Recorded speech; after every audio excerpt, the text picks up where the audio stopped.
So this will probably be noisy because I live on a main road. And it's 5:30 in the morning. This is around about the time I'd be watching cartoonist Kayfabe on a normal day, or Kayfabe. A lot's been said about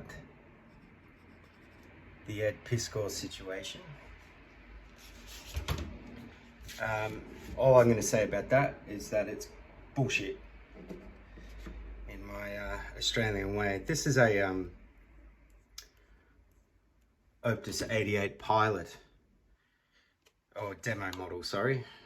I don't know how well that's coming out, but I've converted it with a pilot parallel to get a different sort of mark out of it. The original nib's still in the box. But yeah, I don't want to make this about me either.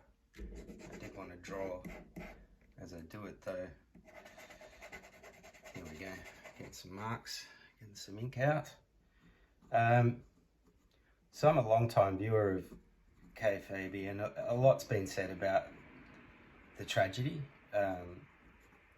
Ed's gone and we miss him, and that's not what I want to talk about today. The person I want to talk about is actually Jim, because like me, Ed is a pretty solitary cat, and more often than not, I imagine, spent most of his life at a desk not unlike this, making marks and making his work.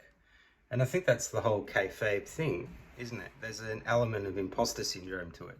Cartoonist kayfabe. I think Ed worked so hard because he never felt that it was quite good enough, and he just was on a mad quest to improve. And that's a really hard life.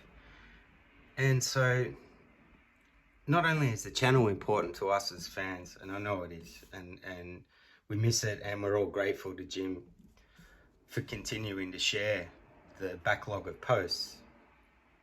I really wanted to talk about Jim because, I'll get some flicker, don't go off, please.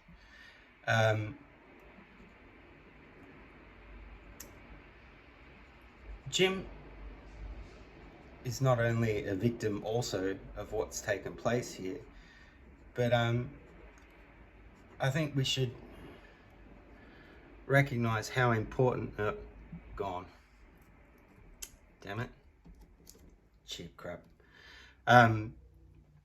how important Jim was for Ed. Ed spent countless hours at his drafting table, and what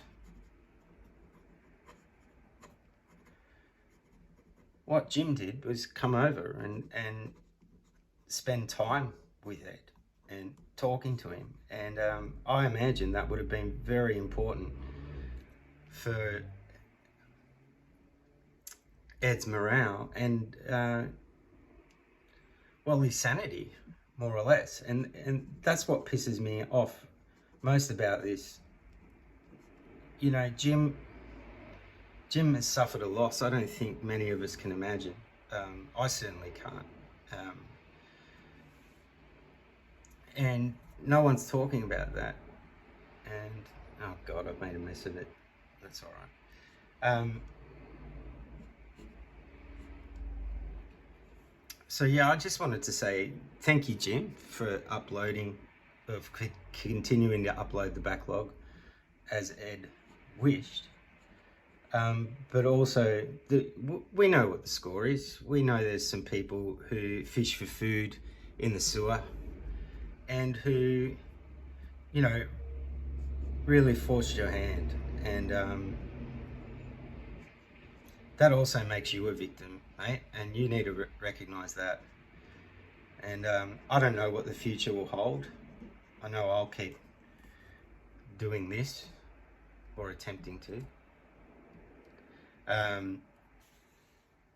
But yeah, I just wanted to say a few words about it because no one's really spoken about Jim, and Jim is a victim. And yeah, those I mean, it's not only, they didn't just kill Ed anyway. They're really killing comics And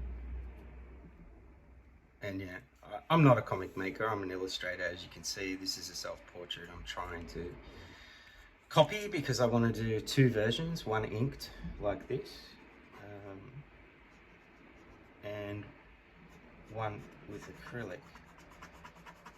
But yeah, you know, there's a lot. I wouldn't have this light box if it wasn't for the Kayfabers. I wouldn't have an Ames guide, which I've got over here. I got the other day to capture things with. What is it? You know, I got this in the mail the other day, and that to me is why I'm a Kayfaber for life. And yeah, I did want to say rest in peace, Ed, but all and sundry have said that. I did also want to just say a word or two about Jim, because he is definitely he's a victim too. Anyway, I'm sorry about the audio. I live on a busy road and the traffic's out, but I wanted to do this at my usual kayfabe time. Kayfabe for life, guys. Take care of each other. And yeah, Jim, I'm thinking of you, mate. Thanks, guys.